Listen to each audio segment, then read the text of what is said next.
The waiting room at St. Brendan's Regional Hospital smelled like burnt coffee and hand sanitizer, and nobody was looking at the man in the corner. That was the thing about Declan. He had a way of disappearing into a room. Years of operating in places where being seen meant being dead had given him a stillness that most people found uncomfortable without knowing why. He sat with his back to the wall, one arm resting on his knee, the other holding the lead of a large German shepherd who lay flat at his feet with his chin on the floor. The dog's name was Bravo. He had served 2 tours in Afghanistan before a training injury retired him from active deployment. Declan had put in the paperwork to keep him the same week he got his own leave approved. They weren't supposed to be here. Declan was supposed to be at his sister's place in Kelowna, eating her bad lasagna and watching her kids chase the dog around the backyard. But the flight had been rerouted to Calgary due to weather, and while he was standing at the rebooking counter, he'd watched a woman in a motorized wheelchair drop an entire bag of groceries across the floor of the departures terminal. Nobody stopped to help. One thing led to another, and now he was sitting in a Calgary hospital waiting room at 11 p.m. on a Tuesday, because the woman, her name was Renata. She had MS and lived alone and had no one to call, had told him she was fine, and he had not believed her, and he had been right. He wasn't thinking about any of this in terms of being a good person. It simply hadn't occurred to him to leave. Bravo's ears lifted once, then settled. There are moments in a hospital waiting room when time stops being linear. The fluorescent lights hum at the same frequency, regardless of whether it's noon or midnight. People sit in the same postures of waiting, the forward lean, the hands clasped, the phone held face down, because looking at it feels wrong. Declan had sat in a lot of waiting rooms. He was comfortable with not knowing what came next. Most people weren't. The family came through the automatic doors at 11:23. There were 4 of them. A man in a cashmere coat who walked like he owned the building, which he may have, given the way the receptionist immediately straightened. A woman beside him in expensive boots, her expression arranged into something between concern and inconvenience. 2 adult sons behind them, both in that particular Calgary rich kid uniform of high-end athleisure and the kind of haircut that costs $200 to look like you didn't try. The man's name, Declan would later learn, was Hargrove Whitfield. He introduced himself to the reception desk as though this were a press conference. "My mother is a patient here, Meredith Whitfield. We were called approximately 40 minutes ago, and I have to say, the communication from this facility has been, sir, if you'll just give me one moment." "I don't have a moment. My mother is 73 years old, and apparently no one thought it necessary to give us any detail about her condition beyond the word stable, which is not." Declan watched this without expression. Bravo did not move. The 2 sons drifted toward the seating area. The younger one, blonde, maybe 25, with the kind of confidence that had never been tested, looked at Bravo, then at Declan, then at Bravo again. "Is that a dog?" "It is," Declan said.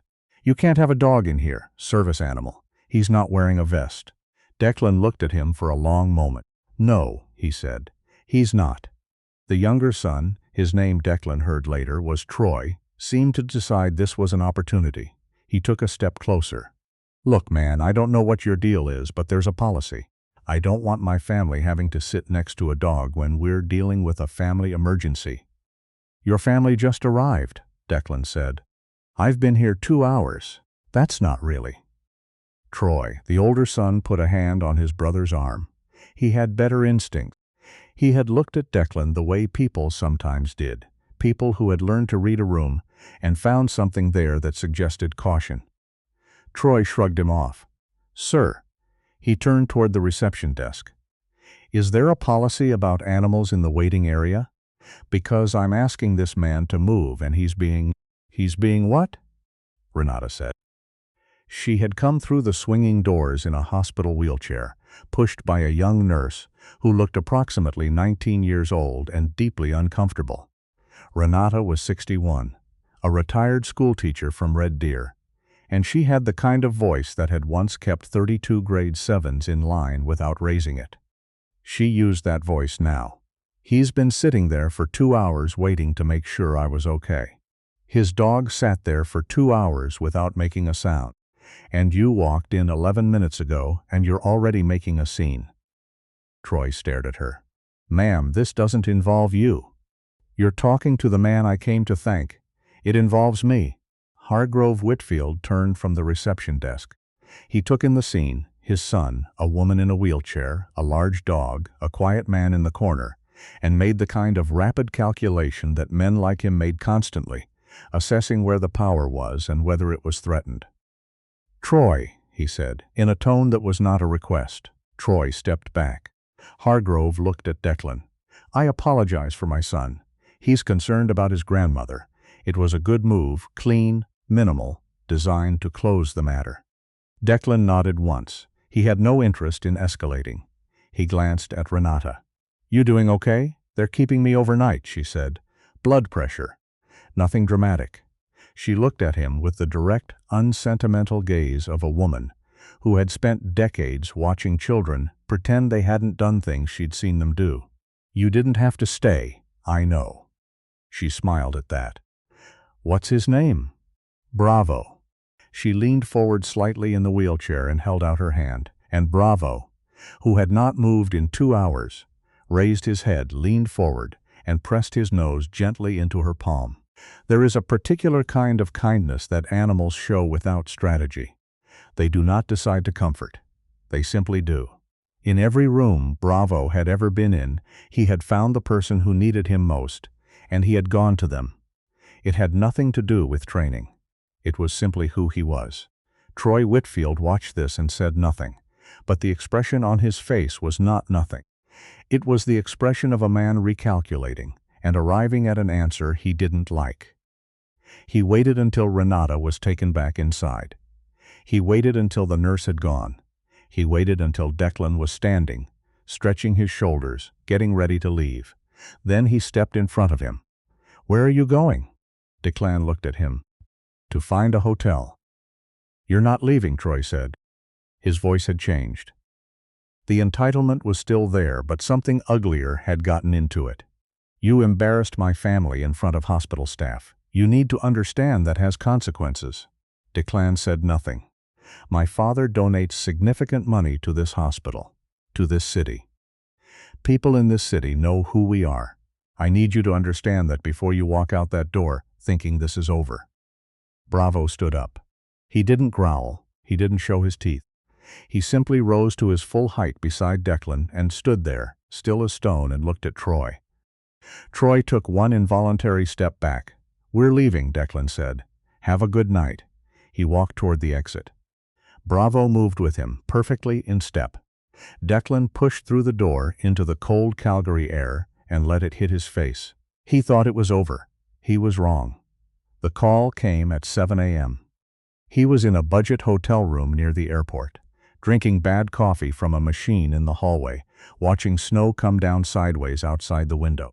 Bravo was asleep on the floor, taking up most of it. "The number was local," he answered. "Is this Declan Marsh?" "It is." "This is Constable Fournier with the Calgary Police Service. I'm calling about an incident at St. Brendan's Regional Hospital last night. We've received a complaint alleging that you used your dog to threaten and intimidate a member of the public. I'd like to ask you to come in for a voluntary interview." Declan sat with this for a moment. "What time?" he said. He had nothing to hide. That was the thing. He went in, sat down, answered every question. Constable Fournier asked in the same flat, undecorated way. He answered everything. Bravo sat under the table. A second officer, a woman named Constable Tran, watched from across the room and took notes. The story, as presented by Troy Whitfield, was this. An unidentified man with an aggressive, unleashed dog had cornered the Whitfield family in the hospital waiting room, made threatening statements, and refused to leave despite being asked repeatedly. Hargrove Whitfield, a prominent Calgary businessman and philanthropist, had been subjected to this confrontation while seeking care for his elderly mother. Declan listened to this summary. "The dog was leashed the entire time," he said. "There's a 6-foot lead attached to his collar. You can check the footage." "We're reviewing the footage," Constable Tran said.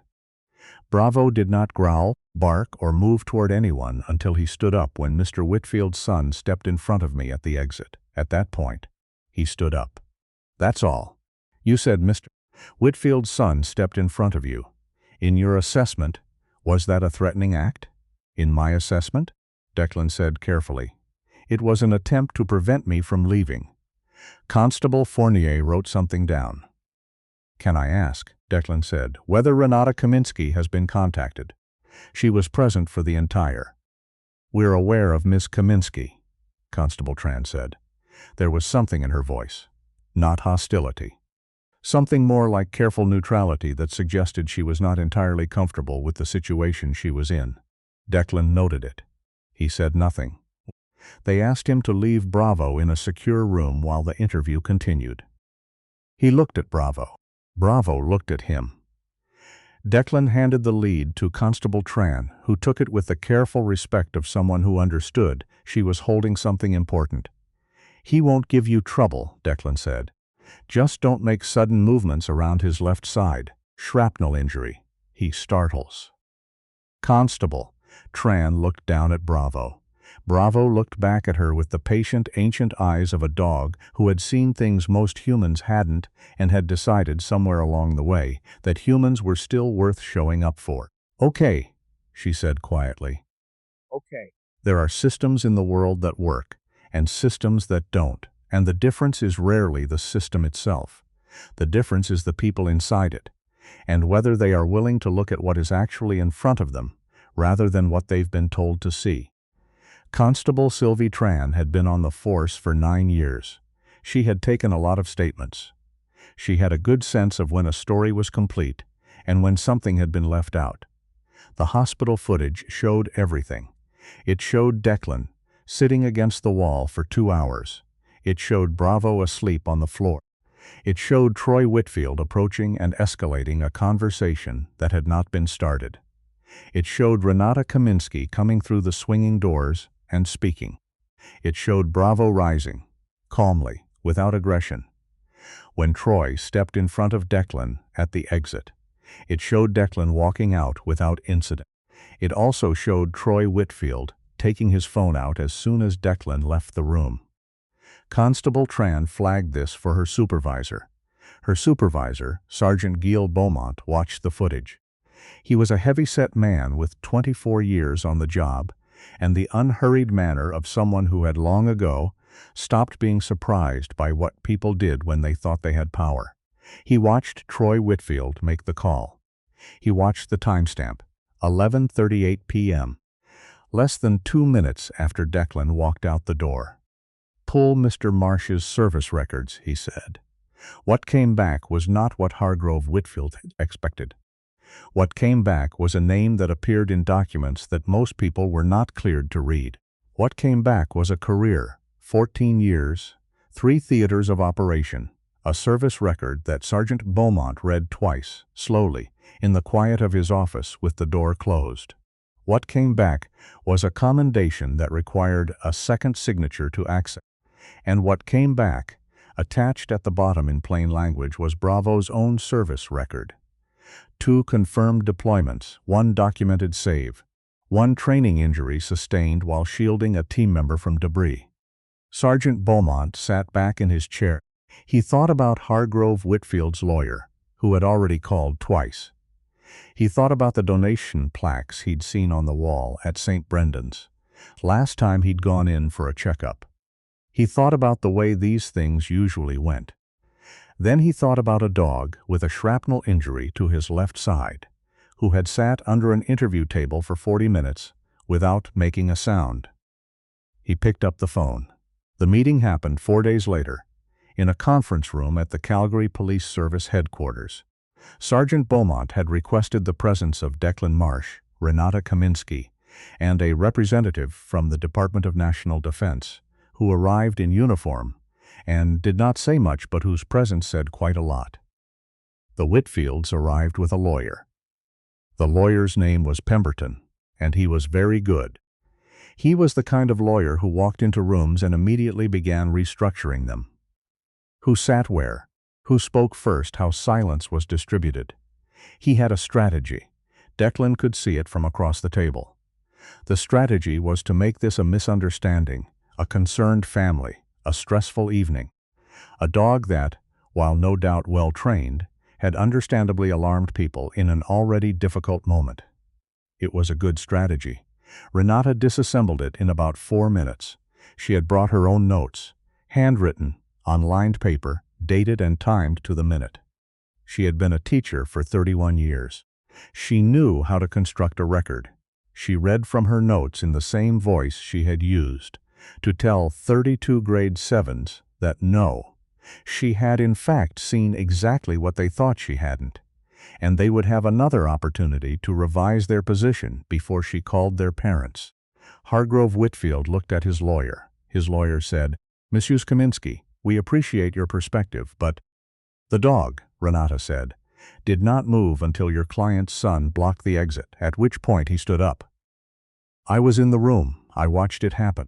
Are you suggesting my memory is incorrect?" Pemberton recalibrated. Troy said nothing. He had the look of a man who had expected a different room than the one he was in. The D&D representative, his name was Major Aldous Nkamelu, and he spoke exactly twice during the entire meeting, said, at the appropriate moment, that Bravo remained under the protection of the Queen's regulations and orders, by virtue of his service record, and that any characterization of his conduct as threatening or dangerous would be reviewed under that framework. He said it quietly. He said it once. It landed like a stone in still water. Pemberton looked at Hargrove. Hargrove Whitfield was not a stupid man. He had built things, actual things, and you could not do that without the ability to read a room and know when the room had turned. He looked at his son. He looked at the table. He looked at the man across from him who had not raised his voice once, who had sat through this entire proceeding with the stillness of someone who had learned patience in places where impatience got people killed. "Troy," he said, very quietly. Troy's jaw tightened. "The complaint," Pemberton said, choosing his words with precision, "can be withdrawn." Sergeant Beaumont looked at Declan. Declan looked at Renata. Renata folded her notes and put them in her bag. "Good," she said. The consequences were not dramatic. They rarely are, in real life, when things are handled by serious people in rooms without cameras. The formal complaint was withdrawn. An internal review of Troy Whitfield's conduct at the hospital was opened, separate from the police matter, by St. Brendan's Patient Relations Committee, because Renata had also filed a complaint 3 days earlier about what she described as aggressive and intimidating behavior toward a patient's companion in the waiting area. That review moved slowly, as institutional reviews do, but it moved. Hargrove Whitfield's annual gala donation to the hospital arrived 6 weeks later. It was smaller than the previous years by a measurable amount. No one said anything about it. Troy said nothing publicly about any of it. He posted nothing. He called no one. He had made, in the end, the calculation that any more noise would cost more than the silence. Renata was discharged from St. Brendan's the morning after her admission. She took a cab home to Red Deer. 3 weeks later, she sent a card to the Navy address Declan had given her, addressed to both Declan and Bravo. Inside, she wrote, "I spent 31 years teaching children that how you treat people when no one's watching is who you actually are. Thank you for proving I wasn't wasting my time." She drew a small dog at the bottom. It did not look much like a German shepherd, but the intent was clear. Declan read the card in his sister's kitchen in Kelowna, 10 days late for the bad lasagna, sitting at a table that was too small for the number of children currently occupying it. Bravo was in the backyard. 2 of his sister's kids were attempting to teach him to fetch a ball. He was humoring them with the tolerant dignity of a dog who understood that this was not his purpose, but that it made the small humans happy. His sister, whose name was Petra, and who knew everything about who her brother was without knowing much of what he'd done, watched him read the card. "Good news," she said. "Yeah," he said. He set the card down. Yeah, it was. He went to the window and watched Bravo in the yard. The dog sat patiently while a 4-year-old attempted to put a plastic crown on his head. He held very still. He allowed it. He looked toward the window, and for a moment his eyes found Declan's through the glass. There was no drama in it, no ceremony, just a dog, and the man who had come home, and the ordinary afternoon light of a place that was safe. That's the thing about people like Declan, and dogs like Bravo. They don't ask for the rooms where the speeches happen, or the moments where everyone watches. They do the work in the fluorescent-lit waiting rooms, at midnight, when no one's looking. They stay when staying isn't required. They stand up when standing up is the only thing that makes sense. The narrator doesn't always get to say what happens next, but sometimes the right ending is the simplest one. A man reads a card, sets it down on a kitchen table, and goes to stand in the afternoon light with his dog. That was enough. That was, in fact, exactly enough.